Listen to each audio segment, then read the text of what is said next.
Entrando no tema de liberdade, né? Liberdade é um assunto extremamente importante para o Novo, e para muitos brasileiros, né? Falando de liberdade econômica, mas liberdades em vários níveis.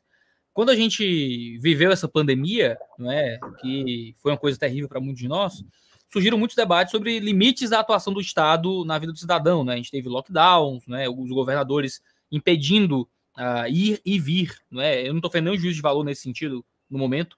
A gente teve questões no STF, e agora a gente tem todos os debates envolvendo o passaporte vacinal, e até as manifestações lá no Canadá, né, com o Trudeau indo a níveis bem extremos, né, de instituições bancárias acabarem, congelarem as contas de quem estiver participando das movimentações lá dos caminhoneiros contra o passaporte vacinal. Como é que o Novo, como um partido liberal, né, liberal, se posicionou e se posiciona acerca de questões nesse cuidado com a pandemia? Né? A gente quer um governo liberal, mas quer um governo liberal também que não nos leve ao nível da maluquice. Né? Então, se antes a gente só queria quanto mais liberdade, melhor, agora até os liberais entram em conflito sobre, opa, liberdade, excelente, mas e se a gente tiver na pandemia, como é que faz e tal? Como é que você avalia como as coisas têm sido feitas até aqui? Como é que você acha que poderia ser feito diferente? Bom, eu vou falar como deve ser feito diferente, porque não precisamos ver como não deve ser feito, como foi feito por esse governo, que nós temos aí um número gigantesco de mortes, mais de quase 1 milhão de pessoas morreram nessa época, aí, 800 mil pessoas, e isso já é muito triste, enfim, não deu certo. Mas primeira coisa, numa crise, para funcionar, Iago, precisa ter absoluta coordenação entre o governo federal e os governos estaduais e municipais. O governo fez exatamente o contrário, começou a brigar com prefeitos e governadores.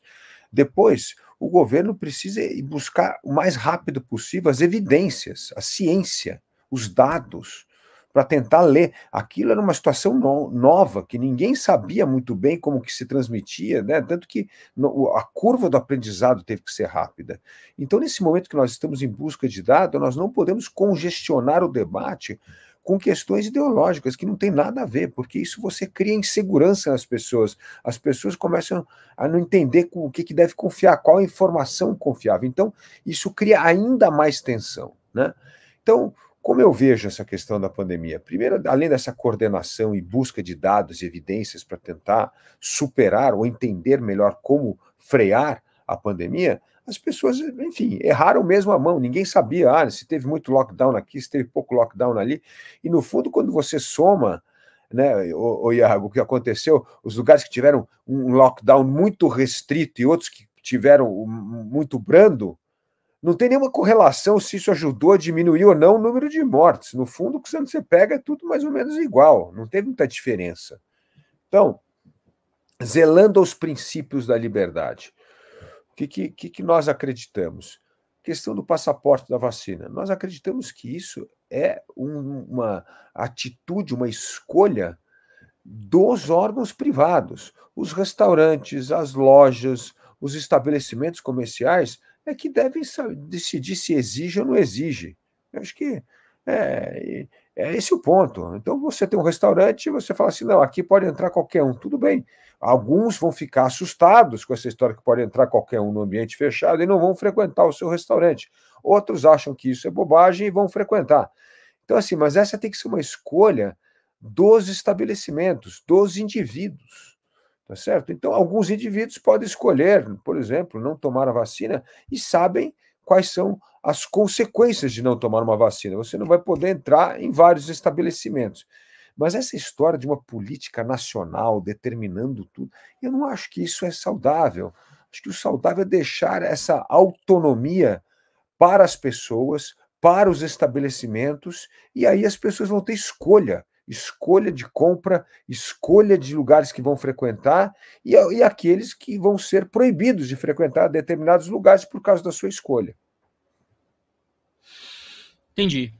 Falando ainda sobre questões de saúde pública, né? Como é que o Novo interpreta o SUS? Né? A gente tem um sistema de saúde unificado no Brasil, um sistema que alcança uma classe mais pobre, que recebe muitas críticas porque tem as suas inúmeras falhas. É um sistema que não é regido por regras de mercado, então a gente não tem, por exemplo, lucro no SUS, né? O SUS, quanto melhor for, mais prejuízo dará, porque você tem ali um recurso que vem diretamente do contribuinte. Né? Contribuinte é um nome bonito para quem tem seus recursos, né, expropriados e usados para o Estado. Mas falar de acabar o SUS é uma coisa, né, absurda. Né? Nem é possível, aparentemente, não é? Como você está lidando com uma coisa muito íntima das atuações do Estado. Né? Educação, segurança, saúde. Por mais que a gente fale de desestatização, são áreas muito, muito importantes. Né? Qual é o projeto que o Novo tem para a saúde no Brasil? Bom, primeiro nós temos que entender o seguinte: o SUS é garantido pela Constituição, tem de ser respeitado como uns bons liberais que respeitam o Estado de Direito, está ali a lei. Se a gente quiser mudar a lei, tem que mudar a Constituição. Mas o que acontece? Nós descobrimos que o SUS funciona em certas coisas, né? E funciona bem até. Por exemplo, vou dar um exemplo: as campanhas de vacinação no Brasil são as melhores do mundo. E isso porque tem uma coordenação geral. E mesmo o SUS, né, Iago, a gente sabe que não é só os pobres que usam, não. Quando você tem, Sim. por exemplo, que fazer algum órgão que você precisa, transferência de órgão, todo mundo vai ao SUS. Quando tem que tomar um remédio caro, não quer comprar na farmácia, vai ao SUS. Então a gente sabe como é que funciona. Agora, o que eu acho importante no SUS? Você falou que o SUS realmente é um sistema único de saúde público estatal, mas ele funciona quase como uma parceria público-privada, porque ele precisa das OS, as organizações sociais, que são os hospitais conveniados, geridos pela iniciativa privada. Isso dá agilidade a determinados serviços que o Estado não consegue dar.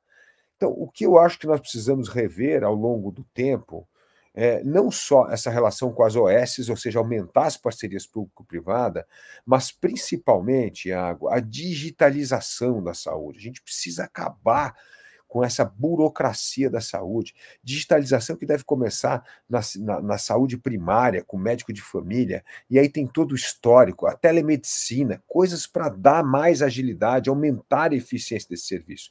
E isso só vai realmente se tornar mais eficaz nos tratamentos oferecidos pela saúde primária, secundária e terciária, se as OS tiverem ainda mais liberdade, mais autonomia e, portanto, para fazer suas escolhas, para gerir o sistema. Então eu vejo o SUS quase como dando as diretrizes e nós descentralizarmos cada vez mais o poder, trazer mais parcerias públicos-privadas, mais OS para dentro do sistema, permitir que essa digitalização da saúde dê a celeridade que nós precisamos para tratamentos, para consultas médicas e assim dar à população um serviço de saúde de mais qualidade. Então, nós precisamos mais mercado, mais liberalismo, para que esse sistema integrado funcione de forma efetiva.